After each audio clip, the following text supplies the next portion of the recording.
तो आज मैं चाह रहा हूँ कि सबसे पहला क्वेश्चन, चूंकि कोडिंग डिकोडिंग है नहीं, ब्लड रिलेशन से शुरू कर लेते हैं। लिखिए फर्स्ट क्वेश्चन, मैं इधर भी लिख रहा हूँ, आप भी लिख लीजिए साथ में। फर्स्ट क्वेश्चन बेटा ब्लड रिलेशन का अपन ले लेते हैं पॉइंटिंग फॉर्मेट से। उसमें first question is a man indicating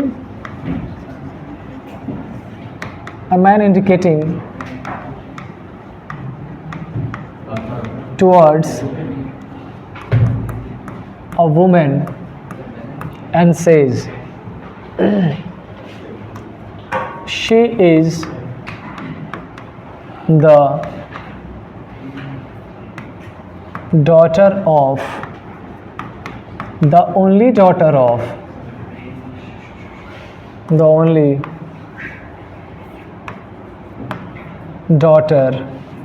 of my father's father-in-law. How the man related to woman? Husband. ठीक है, बाकी को भी एक बार चेक कर लेने दीजिए। चलिए, एक ने बता दिया, 2-3 ने बता दिया, बाकी सारे एक बार ट्राई करिए कि आपके एंड से क्या लगता है, क्या आंसर होगा। सी, आपसे पूछा गया हाउ मैन रिलेटेड, तो आपको मैन के बारे में बताना है, भाई ब्रदर क्या आ रहा है, इन लॉज में नहीं तो नॉर्मल आंसर बताइए क्या आ रहा है। ब्रदर किसके किसके है? 2 एंड रेस्ट। चलो अच्छा ठीक है, ये लो कहाँ चला गया? ओके सुनिए, मैंने आपको जो पैटर्न बताया था, मैंने उसमें आपसे बोला था कि you have to read this information and find कि बोल कौन रहा है, who is the speaker? Man है। अच्छा एक बात बताओ, अगर मैं बीइंग अ मेल पर्सन मैं कुछ बोलूँगा तो मैं अपने लिए कौन से उसका यूज़ करूँगा, प्रोनाउन का? मी, माई, हिज, हर, योर, या तो आई बोलूँगा या फिर माई का यूज़ करूँगा। क्या इस सेंटेंस में कहीं भी आई मेंशन दिख रहा है आपको? क्या माई दिख रहा है आपको? यस। तो आप डायरेक्टली पहुँच रहे हो किसके पास? माई के पास। रेस्ट सारी इंफॉर्मेशन को छोड़ दीजिए, कोई यूज़ का नहीं है, डायरेक्टली माई। अच्छा माई से आगे क्या लिखा है? तो माई फादर्स बना लिया। और इसके फादर इन लॉ, इनके फादर इन लॉ का मतलब है इनके वाइफ का फादर। पहले ये बताओ क्या ये क्लियर हुआ? हमने इस पर्सन को चूज किया on the basis of the first line जिसमें ये मेंशन करा गया है कि कोई बोल रहा है, हमने चेंज किया कि अच्छा ये पर्सन बोल रहा है, और डायरेक्टली वो पर्सन अपने से रिलेटेड क्या बोलेगा, अपन वहाँ पहुँचे माई पे, माई के आगे मेंशन है फादर, हमने फादर बनाया, फादर के आगे लिखा है फादर इन लॉ, हमने वो बना दिया, और अब हमारी रीच यहाँ तक आ गई है। क्लियर? अच्छा क्या माई फादर के आगे, फादर से इसके आगे और कुछ रिलेशन गिवन है क्या? नहीं। तो अब हम इस माई के पीछे चलेंगे, पीछे क्या है? डॉटर। अच्छा हम कहाँ तक पहुँच गए थे? यहाँ तक ना। बताइए इसकी डॉटर कौन है? ये पॉसिबल है दूसरी भी, लेकिन एक वर्ड यूज कर दिया है क्या? ओनली। इसका मतलब इसी डॉटर की बात कर रहे हैं अपन, ओनली डॉटर। अच्छा अब ओनली डॉटर से पहले फिर से क्या है? अच्छा मतलब इसकी भी डॉटर, और इसकी डॉटर का मतलब इससे क्या होगा? तो पूछो कि ये पर्सन इसको क्या लगेगा, तो आंसर क्या हो जाएगा? So that is the correct answer. वो क्लियर? अच्छा इसको हिंदी में सुनो और आसान लगेगा। वो मेरे पापा के ससुर, यानी कि मेरे ग्रैंड पेरेंट्स, मेरे नाना जी, मेरे नाना जी की बेटी मतलब मेरी मम्मी की बेटी है, तो मम्मी की बेटी क्या लगेगी?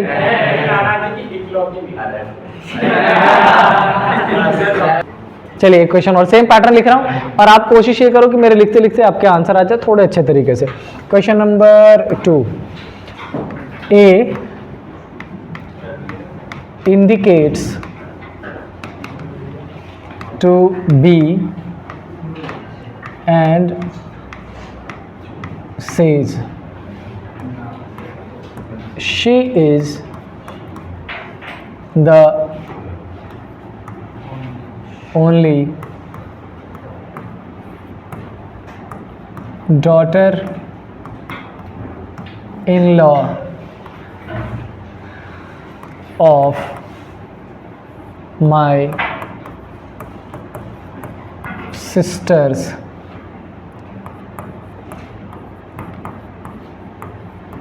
हस्बैंड्स। बहुत सिंपल बना दिया है, बहुत सिंपल। मदर, हाउ, और इस बार मैं ऑप्शन दूंगा, ए रिलेटेड टू बी। आप थोड़ा चलो ऑप्शन छोड़ते हैं, आपको ये पता करना है कि ये ए बी से कैसे कनेक्टेड है, नॉट बी ए से कनेक्टेड, ए बी से कैसे कनेक्टेड है ये पता करना है। ब्रदर और माइट बी, कैन नॉट भी आ रहा है। अच्छा ठीक है, हाँ कैन नॉट बी। ऑप्शन मैंने रोक लिया है, आप खुद से ही बताइए क्या आंसर है। Can not define. अच्छा कितने लोगों का आंसर ऐसा लग रहा है कैन नॉट बी डिफाइन आएगा? इन सबको लग रहा है can not be determine. Okay, and remaining भाई, भाई है। चले, अच्छा सुनो, प्रोसेस तो याद है आपको कैसे सॉल्यूशन करना है। तो हम सबसे पहले देखेंगे ए इंडिकेट्स बी एंड से, तो बोल कौन रहा है? ए। बट अनफॉर्चुनेटली इस ए के जेंडर के बारे में इंफॉर्मेशन हमारे पास नहीं है अभी तक। चलो अब ए अपने बारे में क्या बोल रहा है? माई सिस्टर्स, इसकी सिस्टर, सिस्टर का क्या है? इसका हस्बैंड, हस्बैंड की मदर। ए के माई के आगे जो 3 रिलेशन गिवन है हमने वो कवर कर लिया। हमने शुरुआत यहाँ से की थी और यहाँ तक अपन पहुँच चुके हैं। डन। चलिए अच्छा, अब माई से पहले अगर देखो तो क्या लिखा है? Only daughter in law. अच्छा, इसकी ओनली डॉटर इन लॉ का मतलब बात तो इसी के बारे में की जा रही है, तो क्लियर है। लेकिन क्वेश्चन में हमसे ये नहीं पूछा गया है कि हाउ बी रिलेटेड टू है, क्वेश्चन पूछा गया है how A related to B. लेकिन चूंकि ए का जेंडर स्पेसिफिक नहीं है, अगर ये मेल होता तो अलग बात होती और फीमेल होता तो आंसर क्या करेंगे? लेकिन सपोज कर लो अगर एक ऑप्शन होता ऐसा ब्रदर, दूसरा ऑप्शन सिस्टर, थर्ड ऑप्शन कुछ और मान लेते हैं uncle, and fourth option none of these, तो अब क्या करते हैं? हाँ कंफर्म? हाँ तो ये याद रखिएगा कि अगर 2 ऑप्शन दोनों करेक्ट लग रहे हो और दोनों ऑप्शन में गिवन हो तो क्या करेंगे? चलो आई होप, मेरे को लगता है ब्लड रिलेशन में इससे खास नहीं है। एक मैं वैसा क्वेश्चन लिखवा देता हूँ जिसमें 4-5 पर्सन हो जिसके रिलेशन की बात की जाती है। ठीक है, लिख लीजिए 7 persons A to F, 7 persons A to F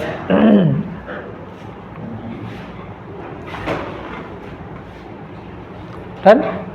7 persons, हाँ 7% है तो फिर G हो जाएगा, E F, हाँ G हो जाएगा। ठीक, 7 persons A to G in which 7 persons है A to G in which 2 married couples and 3 generations are there। 2 married couple है और 3 जनरेशन है। ये बेसिक इंफॉर्मेशन हो गया। अब लिख लीजिए A is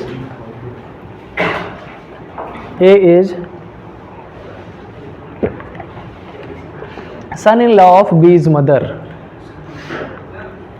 A is son-in-law of B's mother। A is son-in-law of B's mother। ये याद रहेगा? ठीक है, लिख लीजिए C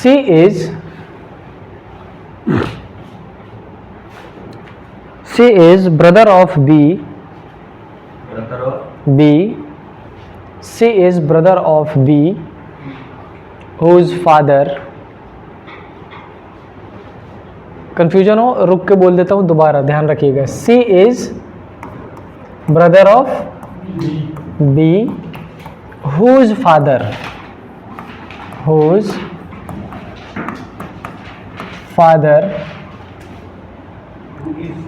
डी, नहीं हु इज नहीं, हुज यानी अपॉस्ट्रोफी एस लगाएंगे ऐसा, whose father D is son of E. हाँ, whose father D is son of E. एक ही इसी इंफॉर्मेशन में बहुत सारे डिटेल्स आ गया, आप चाहो तो इसी से सॉल्यूशन कर सकते हैं, बट थोड़ी सी इंफॉर्मेशन और दूंगा मैं। कितने परसेंट इन्वॉल्व हो गए? A B C D E, ठीक है। अब लिख लीजिए एफ इज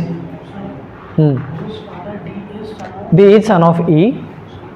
हाँ, लिख लीजिए F is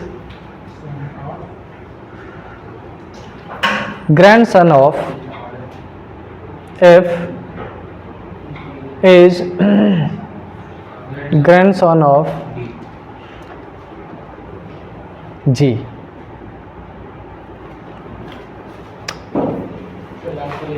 F is grandson of G बन जाएगा। अब तो बहुत ज़्यादा ही डिटेल हो गया है। F is grandson of जी।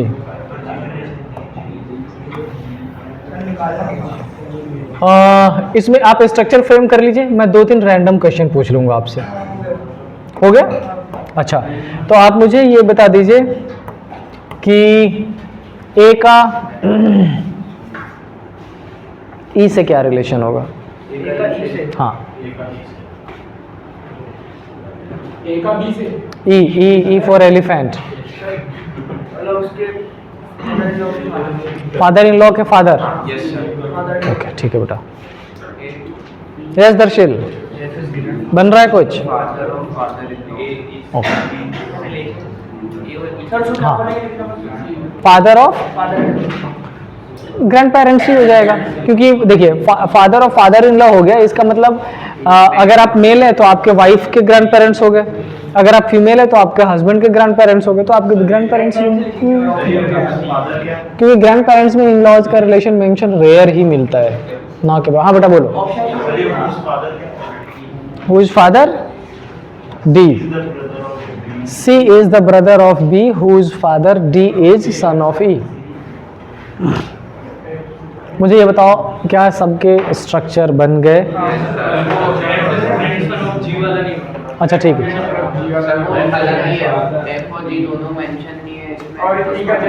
अलग से और अच्छा चलो देख लेते एक बार मैच करते हैं। सुनो, हमें इतना पता है कि 2 मैरिड कपल बनाना है, इसका ध्यान रखिएगा कि ये रिक्वायर्ड इंफॉर्मेशन है।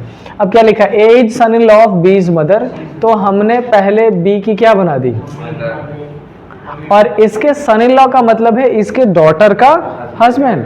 अब इसकी डॉटर में बी को कंसीडर करूं या डिफरेंट कंसीडर करूं, ये बताओ। बी को कर लें कंसीडर। अगर बी को कंसीडर करेंगे तो इसका हस्बैंड एक इंफॉर्मेशन यहाँ पर कंप्लीट, ठीक है। दूसरा क्या लिखा है? C is brother of B, तो हमने सी की पोजीशन यहाँ लिख दी, C is brother of B. Who is father? D. इसके फादर के बारे में क्या बात की गई है? डी इज, ये जो डी है ये सन है किसका? ई का। और बेटा अगर ये फादर है तो ये जो हो गई वो मदर है, मैरिड कपल एक हो गया। लेकिन अभी तक अपने को कितना मैरिड कपल मिला? दोनों के दोनों हो गए, ये एक मैरिड कपल इधर और एक मैरिड कपल इधर, तो मैरिड कपल अब ना। अब आप तीसरा, 3 जनरेशन भी। अब अपन थर्ड मैरिड कपल नहीं बना सकते क्योंकि क्वेश्चन में मेंशन कितना ही चाहिए? 2 ही चाहिए। अच्छा अब क्या लिखा है? एफ इज ग्रैंडसन ऑफ जी। अब इस पर्टिकुलर कंडीशन में कहाँ कंसीडर करें एफ इज ग्रैंडसन ऑफ? अच्छा एक बात बताओ, सोचो, सिंपल सी एक बात सोचो, अगर एक फैमिली है और कंपलसरी है कि कनेक्ट करना ही करना है, तो क्या इस f is grandson of g को क्या f की पोजीशन यहाँ और g की पोजीशन यहाँ रख सकते हैं? लेकिन बेटा ये कंडीशन रखोगे तो g और e मैरिड कपल हो जाएंगे, क्योंकि ये दोनों सिबलिंग्स हो गया और इसके भी ग्रैंड पेरेंट्स है तो इसके दूसरे ग्रैंड पेरेंट्स मतलब स्पाउस हो जाएंगे। लेकिन हमसे बोला गया कितने स्पाउस का? 2। इसका मतलब इस f को उधर कनेक्ट ना करके आप चाहो तो इधर कनेक्ट करके और उसके ग्रैंड पेरेंट्स की पोजीशन g को यहाँ जरूर पुट कर सकते हो। और इम्पॉर्टेंट ये कि एक फैमिली के मेंबर है तो कनेक्टिविटी ढूंढनी पड़ेगी आपको कहीं ना कहीं, किसी न किसी वे में। बस ध्यान ये रखना पड़ेगा कि कनेक्टिविटी वैसी ढूंढे कि यहाँ पर जो बेसिक कंडीशन दी गई है उसको, हाँ हाँ बेटा बोल।